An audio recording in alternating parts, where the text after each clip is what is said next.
Welcome back to Season 8 of the Whole Horse Podcast. I'm your host, Alexa Linton, coming to you from Vancouver Island, Canada. Thank you all for your support and listening over the last 7 years and for your willingness to think outside the box about all things horses. This season, we'll continue to push the edges of our understanding of horses and what keeps them their healthiest and happiest with the help of some very special guests, including some of my most important personal mentors. So happy to have you back and along for the ride. Let's get started. Hi, everyone, and welcome back. We're here for the Whole Horse Podcast, and it's Season 8. And I'm here today to chat with someone who is working in a way with land and horses that I am just absolutely fascinated about. As you all know, I've been on a big horse keeping journey kick over the last year or so, and I've really been finding my curiosity so pulled to these spaces of learning more about how to care for all these parts of our world. So I'm really, really pleased to introduce some of you. Welcome this amazing human that I just met, which I'm so excited about. Robin Waugaman is here with us today. Thanks for being here, Robin. Thank you so much for having me, Alexa. This is truly an honor. Oh, you're so welcome. You're so welcome. I think I was going through Facebook and I saw your post on regenerative ranching. And I was like, I want to talk about that. I need to know more about that.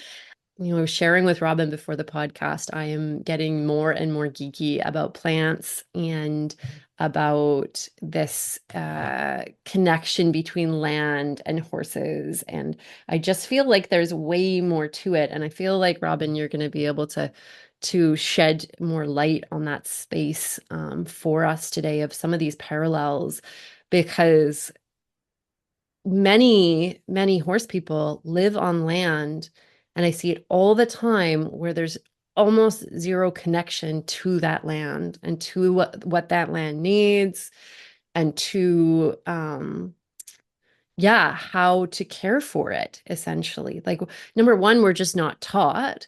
I think that's a part of our cultural deficit, shall we say, of something that has not been, for many settler types, has not been kind of passed down the line from generations back. Some of us, yes, but I know for myself there was a lot lost in there of like, how do I care for land? Like, what does it look like to give life back to land or to create an environment that feeds itself, essentially? And so, yeah, very stoked to get into this topic with you today, as well as how it directly parallels with like domestication of horses. You know, let's say the overuse of chemicals and additives into their worlds that cause changes in various systems, microbiomes, all those things. So there's just so much here. So can you share, first of all, just about your journey with regenerative ranching, regenerative agriculture in sort of a nutshell, but I know it's probably like such a big topic. And also, you know, we'll get into it, but like if there's space to kind of like define a little bit, what is that? Yeah. Yeah, it's really actually a huge question for me. Yeah, totally. There's so many layers, and it's really woven into like the whole of my life and journey with horses and science and yeah. So um, I I was as a young person, I lived on a Tohono O'odham reservation, and there was this quiet quietness and stillness and observation of the land and the animals that was, I think, has always lived as a nugget in me throughout my different ventures in life. And it's kind of always been talking to me and kind of how do we live in peace, and this sort of idea of that we're all of us are equal and special. Um, so in a nutshell, kind of like how do we like navigate non-hierarchical relationships with, everyone. And and then I went on into science, and I rode a lot and trained and became performance horse person, so hunters and jumpers, and in both like the science and in the hunters and jumper, there was a lot of like judgment and needing to control external factors so that we could really hone in on the thing that we were interested in. And there was a lot of controlling problems, and getting really good at using tools to like exclude those problems and yet it's like always created like this tension in me. Oh, I apologize. My puppy is playing in the background. They're having a great time. Um, but yeah, there's that sense of like control really created a level of like frustration in me. It just didn't feel right. And so I was always trying to kind of navigate a softer, more empathetic way within these systems that were really designed to like control issues without actually seeing either the animals that we're or plants that we were experimenting on, or the horses that we were training and riding, or the clients that were teaching, trying to uh, and I became really, really lucky that I landed in this space here in Taos, New Mexico. And there's something about this place. It's an 1,800-acre ranch right up to the Rio Grande Gorge. And we have hot springs right here, and the Taos Mountain, and the energy of the land, and the spaciousness and the quietness um, kind of removes a lot of the distractions. And when I first landed here, I still had these remnants of like, oh, I still have them, but like of needing to control environmental factors. When I got here, as we were talking about, like there were like nails everywhere. The fences were all, the wind was crazy, the flies, all of these things. And what I'm really recognizing is that like everything that is here like like deserves to be here, like the Yeah. flies and the weeds and the wind and the like everything has its place and has a place, and it's offering up a lot of information about what is in balance or what's out of balance, or and that ability to look at the space in that different perspective has been like hugely liberating and creates a kind of connection that says, yes, like we can work with, ourselves. We can work with live in a space that's actually able to listen to uh, all of what is here. And so my vision and my journey is, how do we work with our domestic animals to help replenish what has been taken from the land?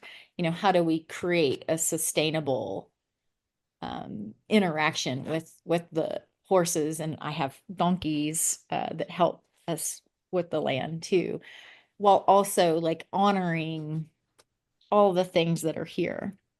And so that's been a really, really Mm-hmm.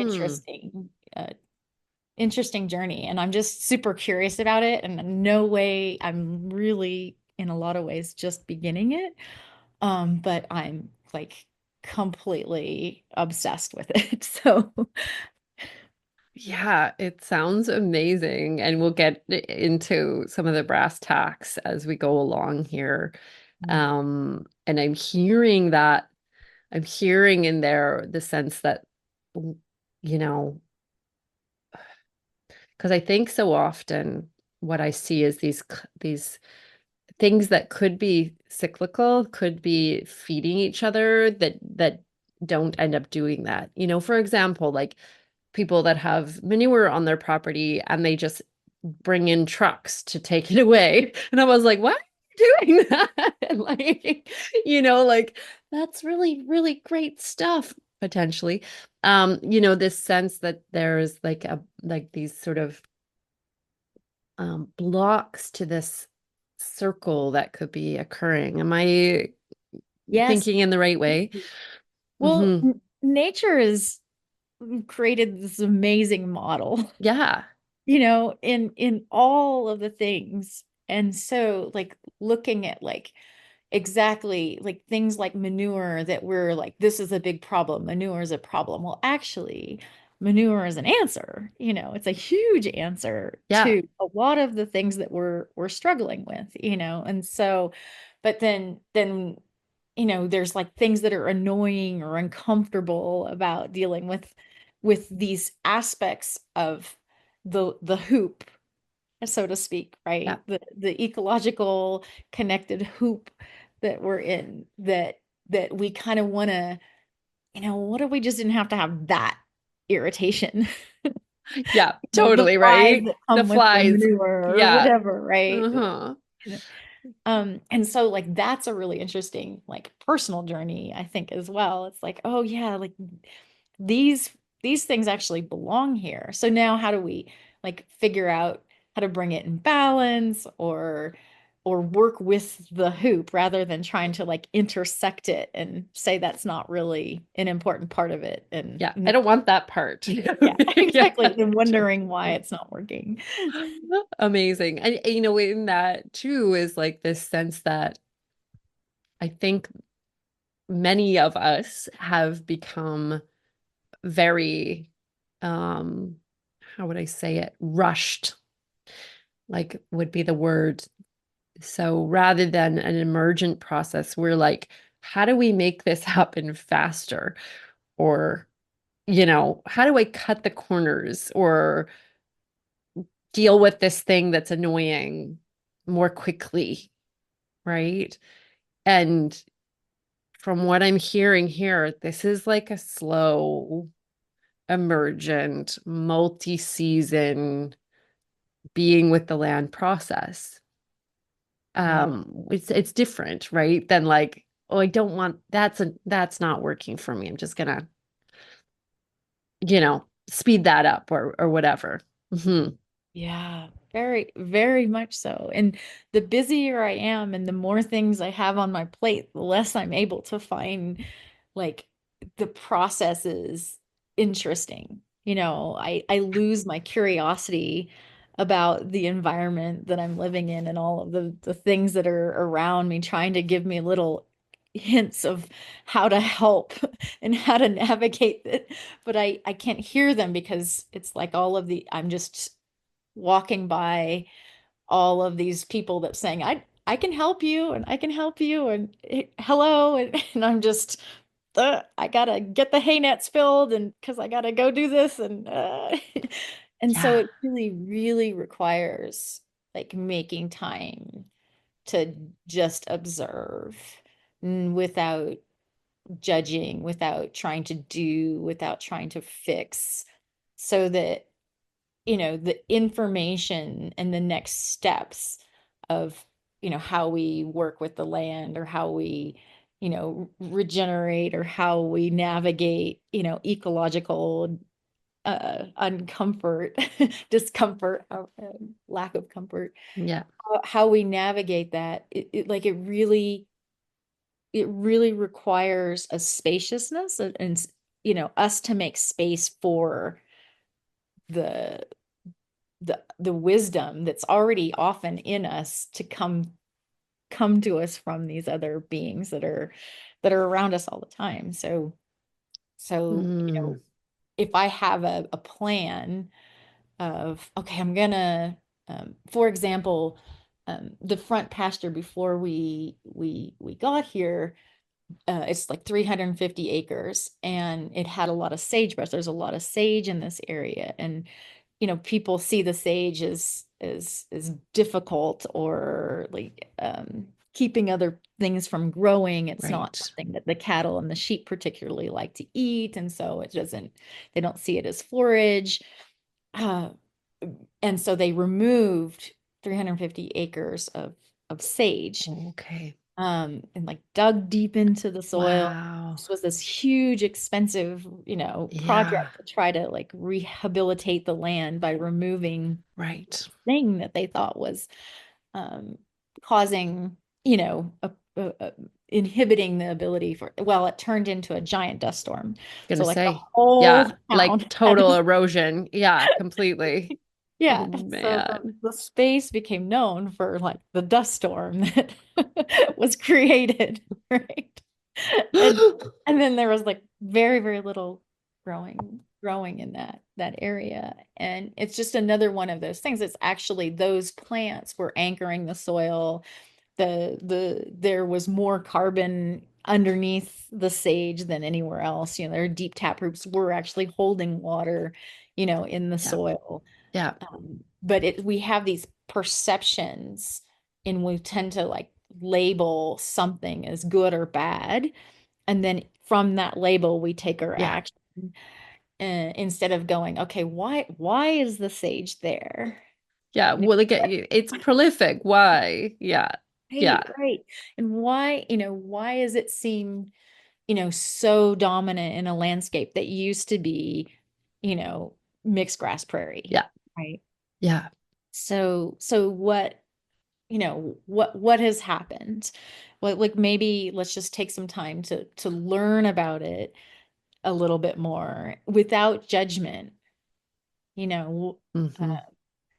and then maybe we can actually work with natural ecological processes rather than, huge, gigantic, expensive interventions that end up actually not working, or don't work long term. Like, you might see some good grasses come up the next year, but you haven't really rebuilt the soil, Mm. and you've taken away the things that were helpers Yeah. space. Um, Wow. so there's so many lessons like that over and over and over and over again. And they're everywhere. And so it really requires a spending time, observing the horses, as they go through the sage. One of the things I've noticed is that like they tend to eat more sage when I would naturally worm. Yeah. And so it's an antihelmintic, actually, Yeah. Artemisia, right? So a lot of people actually use Artemisia extracts for herbal dewormers, and they'll walk through the sage, and the oils from the plants are sort of keep the flies down a little bit, right? Hmm. So there's all of these really, really beautiful things that are happening if you're able to find a place to remove the judgment and just observe, like, what's happening, when is it happening, what happened right before, what happened right after, you know what am if I take the judgment away, what am I feeling when I notice, Mm. in contrast to when I'm judging that sage, then what am I saying about it, right? Yeah. Yeah. And when you're watching your horses like rub their bellies on plants, you're like, hey, I think there's a Oh, reason for this. Oh, and is that judgment piece is something that I find is so common. So like we lived on a little property in town, but it was a major pollinator. Of course, we're on the West Coast here, so it's rainforest. That's our ecosystem. And the woman that had been there before us was a master gardener, and she had just spent every day in this garden building a natural native habitat. But it was so funny because the neighbor was convinced that our garden was horrible and messy and ugly, and that it was the cause of his rat infestation and all the things. Like it just in his mind and his brain, he would look out and all he saw was mess. mhm.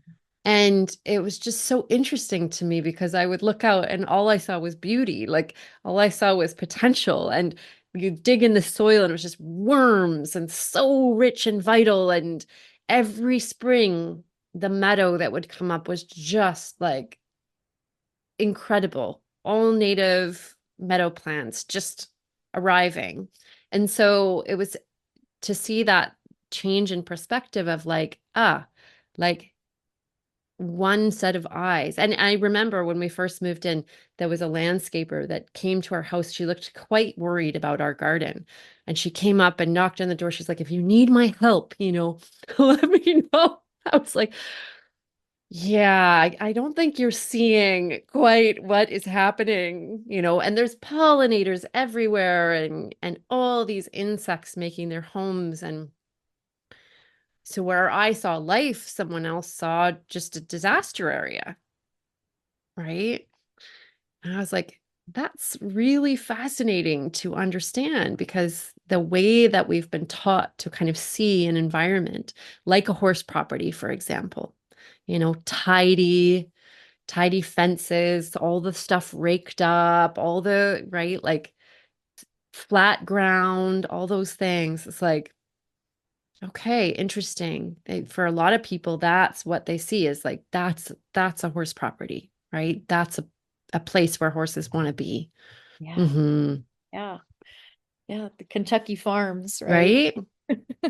Green grass, Yeah, perfect exactly. fences. Hmm. Exactly. Mm, Yeah. And the horses, really just want to be like horses, yeah.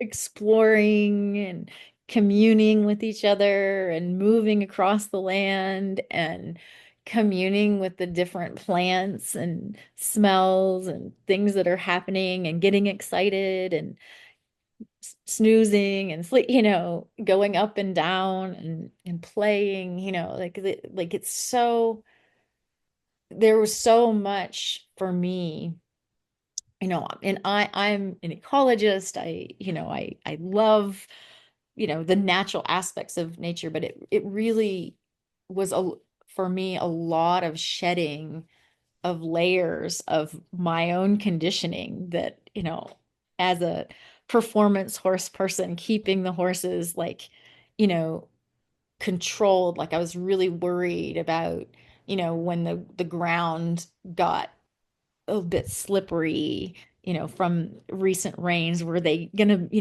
were my horses gonna be able to navigate this? And it was a process too, because they had been kept as well as I could, but coming from California, we didn't have a lot of big space for them to interact as a herd. Things were very tidy, but not,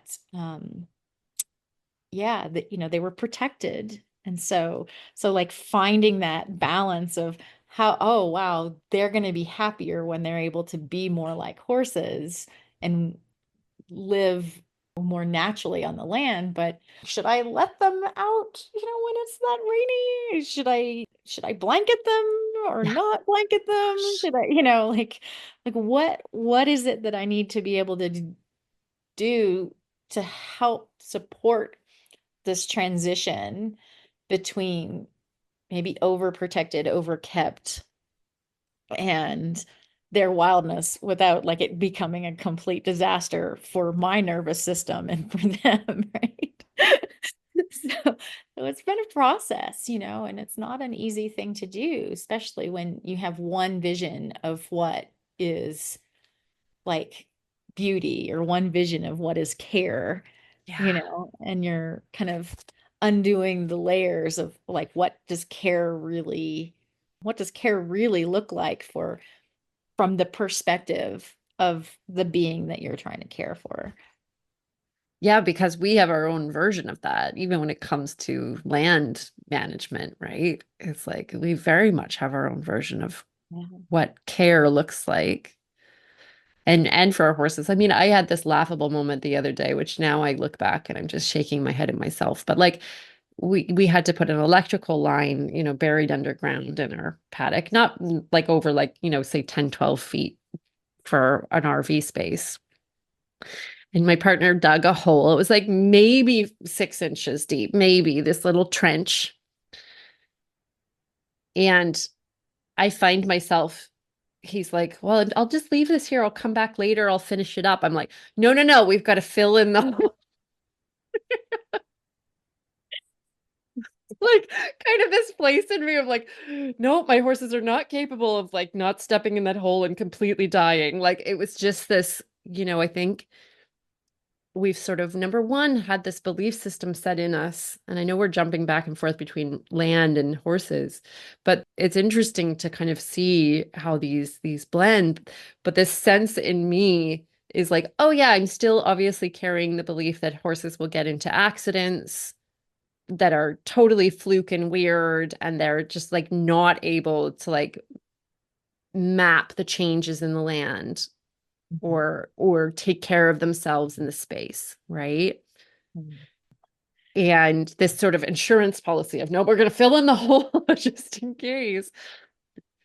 And like, yeah, what a journey for you to like let your horses out on hundreds of acres. Be like, okay, guys, just be good. How was that? Yeah, it has not been an easy journey for sure. Because there's all sorts of things that we get worried about. Completely, Rattlesnakes, prairie completely. dog holes, like, mountain lions, Oh, like, here too. Yeah. right? Mm-hmm. Yeah. Mm-hmm. So, right, you're like, whoa, I don't know if I, and then also like the slowly recognizing like they're actually becoming quite capable of of being present in their environment and aware of like what's going on in their environment, but you can't just like put them out and close your eyes and hope it's okay.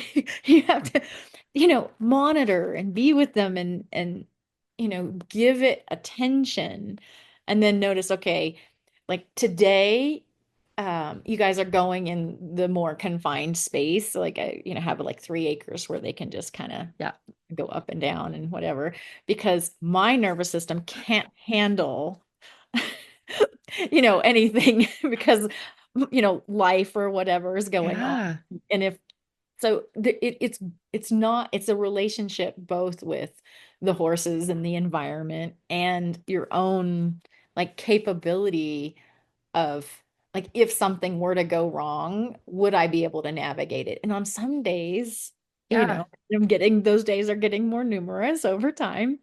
It, Yeah. it's yes, I can be there to support them and I can notice and I really feel into they're okay.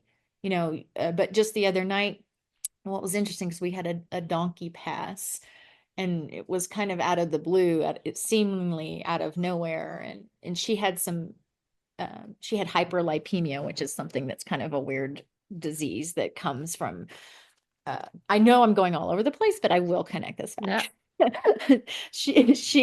It often, she was a BLM and they round them up and then they get this weird metabolic disease. And so it was kind of a miracle that she was still alive anyway, but she passed and then the next day, like the donkeys were running around and it was like weird. And, and I was a little bit like, having to dig her grave and bury her and I had to, there wasn't anyone around, so that was a whole thing.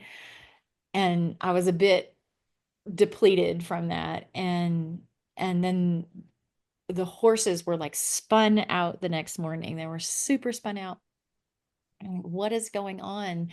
And something had dug into the chicken coop and then dug up actually one of our old dog's grave, and I'm just like kind of fried. Like I don't know if I can hold space for you guys.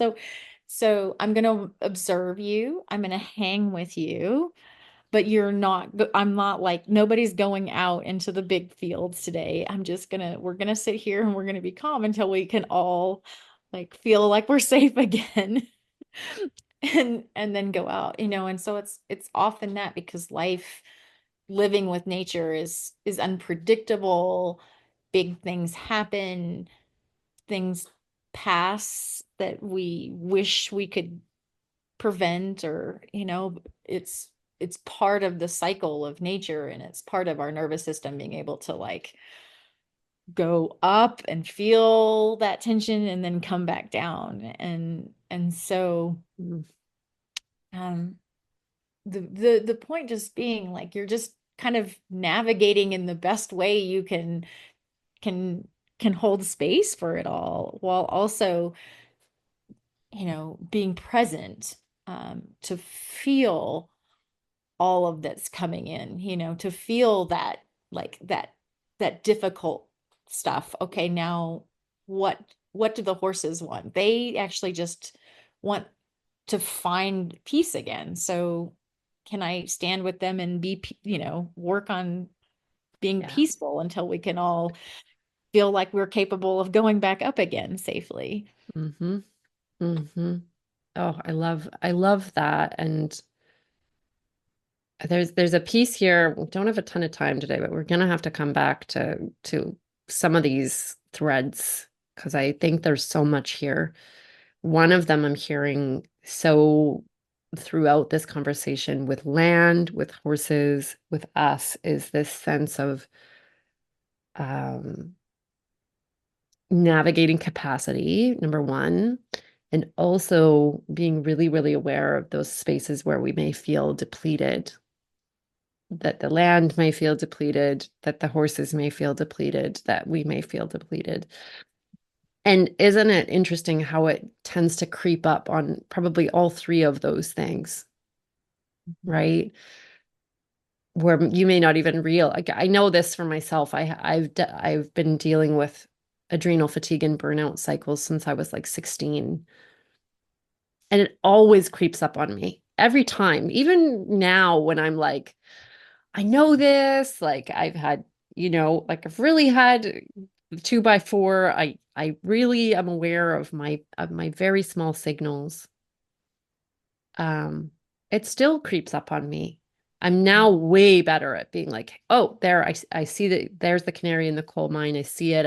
I shift. But this sense that oftentimes we need to go even slower to witness and experience and see that depletion is occurring. So Mhm. that's the piece that's kind of ringing really strongly for me here. Can you share a little bit about your experience of that? Oh my goodness, yes. And that is something I've struggled with as well, right? Because I think part of it is I've always valued and been taught to value, doing more, Yeah, bigger things. You know, you, you have one short life and you need to make a contribution and to be right. valued in this world. You like really, really need to like do. And but what never was valued was actually recognizing that space of which like things are starting to get out of like instead we're like, oh, we can handle it, oh, I can pull an all-nighter and make this work, like, I can right, push it a little further, just a we little can bit more. push through that information, Yeah. and that's what's valued, Yeah. right? Instead of the wisdom of noticing like that tension space, like when we're really attuning to horses, right? And noticing where we're like really bridging on that place where it's going to send them into flight or fight or whatever, right? Like we're hitting up on the bubble of that comfort zone for ourselves or the land we've been taking too much or not giving back enough.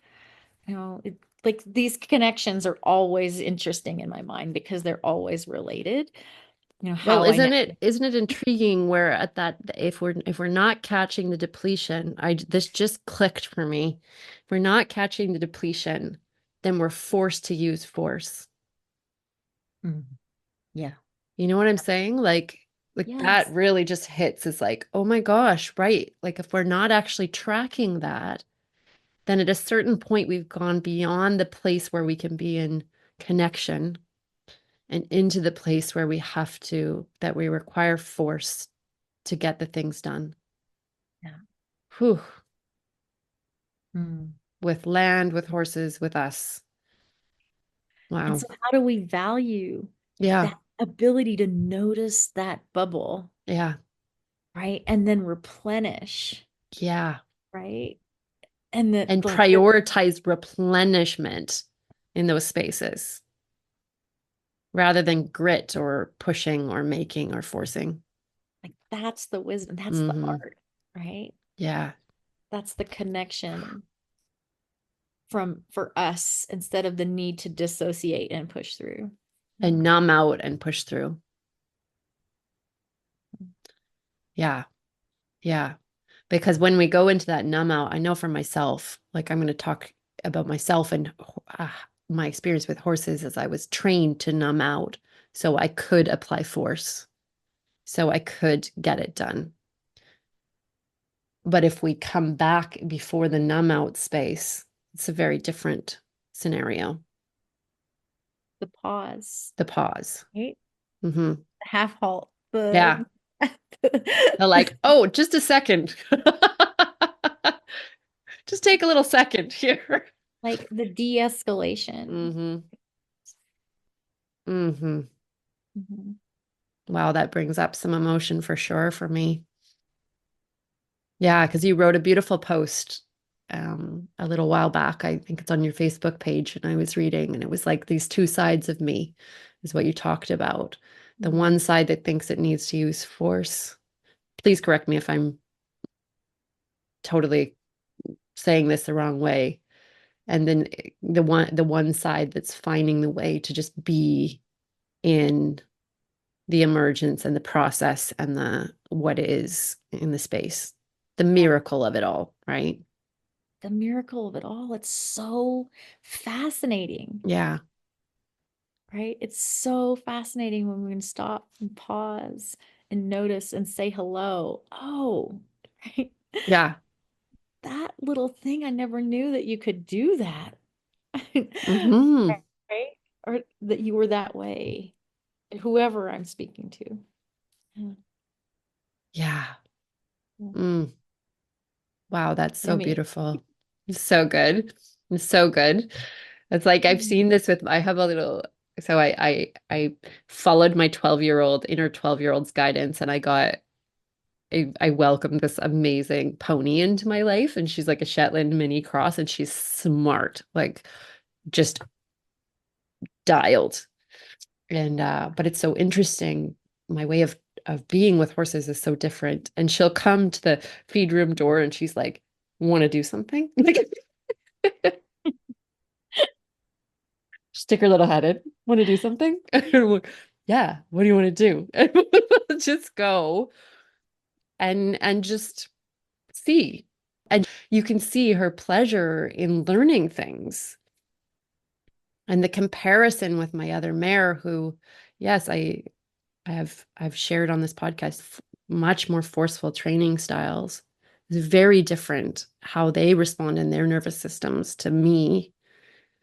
And yeah, it's just so interesting to see that emergence. So, oh, very, very good. I want to come back around dial because we talked about the regenerative ranching.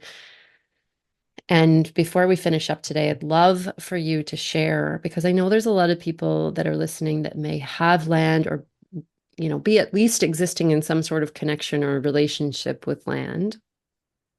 And yes, there's lots of different ecosystems that we're working with, but is there any principles for you in terms of the regenerative ranching, but just in terms of like replenishment in general that you could share with us? Like anything that's like a nugget, like, oh, this is like so helpful to be this way or do this thing. Yeah, like whenever we can work with nature, um, so some of the regenerative principles are like as few additives as possible, Hmm. not disturbing the soil, Not working, tilling. not tilling, Yeah. working with animals to help like replenish carbon and nitrogen, keeping the soil covered, right, Yeah. in whatever way possible. So, you know, Mulching. yeah, like, and that weeds can be not, they can be your friends, Yeah, you know? totally. I think the biggest part of it is really like the practice of making space for cultivating intense curiosity about the environment around us. Right. Yeah. It's so fun when you do that. It's really And you're fun. like, what are you? The other day I went out to my garden and I was like, there's this plant growing, and I'm really tempted. My control self is like really tempted to pull it all out. But it's obviously giving some really nice like coverage. It's like it's keeping the soil more cool, all that. So I looked it up and it's chia because my horses eat chia. Awesome. So all this chia, just like, yeah. I'm like, go to town, man. Do your thing. I want to see what you do. Like, it was just really interesting Mhm. noticing like that one part of myself that was like, I want fancy little rows that are like well ordered and like don't have weeds in them. And then this other part of me that's emerging that's like, cool. Like, let's cluster plant. Let's throw down seed and see what happens or see who comes up, right? It's like this very different curiosity Mhm. emerging in it. I can imagine that sort of similar there when you're looking at the Yeah, environment and going like, okay, like who's coming up? Who's happening? Who likes it here? right. Mm-hmm. Mm-hmm. Yeah, and allowing a shift in ourselves for a change in that aesthetic, like where does that aesthetic come from of neat rows or straight fences, Ordered. or, Yeah. like right, like nature does everything in curves, not really in straight lines, Yep. It's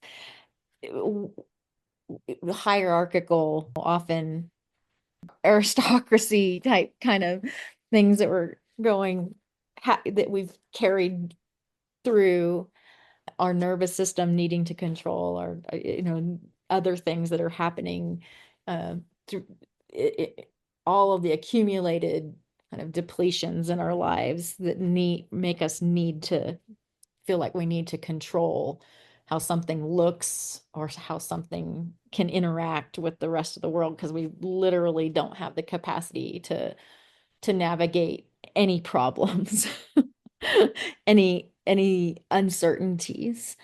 And so just, yeah, like, Mm. can I get more comfortable with things being able to do as they do, and trust that? And then can I be comfortable with, my own boundaries so that those things don't bump up against me in ways that set me off or, deplete me too much, right? So just that piece, like, can I have boundaries without inflicting them on all the other beings around me?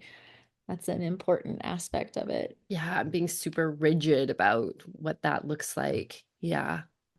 Well, because you end up influencing that control ends up influencing the things that you love or purport to love, maybe in a way that it isn't so life-giving. Mhm. Yeah. Hmm. Yeah. I when we moved to this property, it's only been 3 and a bit months, but one of my goals that I kind of keep bringing to the forefront is I want to bring life. I want to bring life. That's a great goal. That's a great Right? mantra. Yes. Yeah. Yeah. So everything that I do, I'm like, okay, like, does it matter? If I want to bring life, I don't need to weed the crap out of everything. I don't need to, Yeah. it doesn't need to look perfect, right? Like, hmm Yeah. yeah, if that is my outcome that I'm hoping for. Mhm. Yeah. Well, your place sounds so beautiful, so beautiful. Can you describe it a little bit? Like, for Yeah. us. Like I'm just imagining these like grasslands, but I'm just sort of, I know it's such a different ecosystem. It So is. before we finish, can you describe, yeah, the beauty there? We are in the high desert Mm-hmm. in northern New Mexico, right along the Sangre de Cristo Mountains range. We're living on a mesa. It's about 7,000 feet elevation.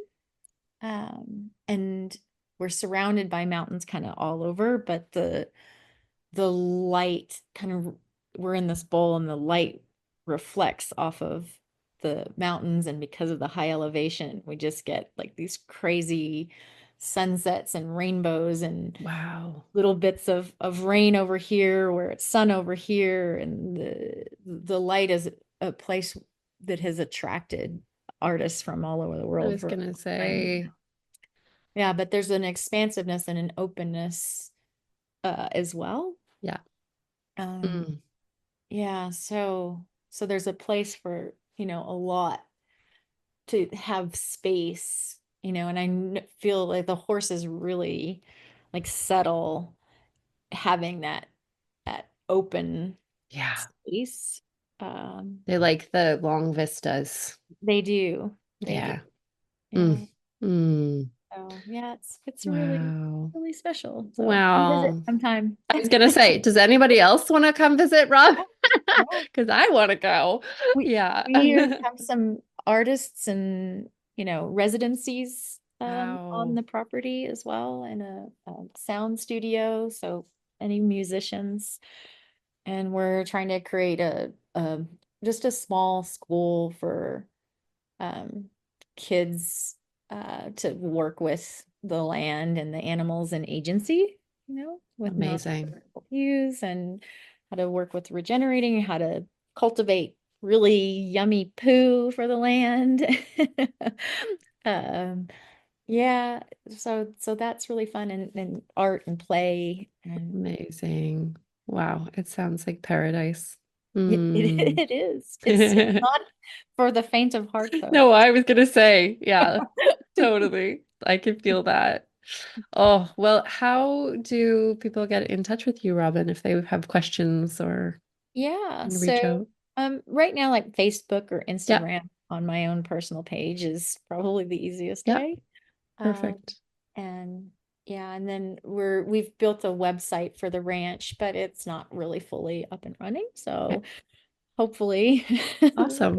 soon, but it's been a process. Got to get, the bathroom working so that and a shower going, and those little details first. Amazing. Amazing. Well, I will post those links on the podcast info page. And yeah, it's been an absolute pleasure chatting with you, Robin. Thank you for being here today. My honor, truly. Mm, yay. All right, everyone. Thanks for listening in, and we will catch you next time for our next episode. Bye for now. Have you had a chance to check out Outside the Box Equine yet? I hope you pop over and explore the page outsidetheboxequine.com, where you'll find all my online courses as well as Nicole Jory's Hoof Care Fundamentals course, which is getting rave reviews.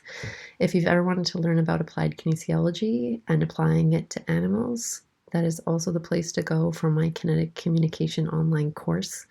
This is a course format that I've been teaching for almost 20 years, and it's been popular with hundreds of folks and helped folks to learn all about applied kinesiology and how to use it as a communication tool with their horses and animals. So head over, check it out. Love to know what you think.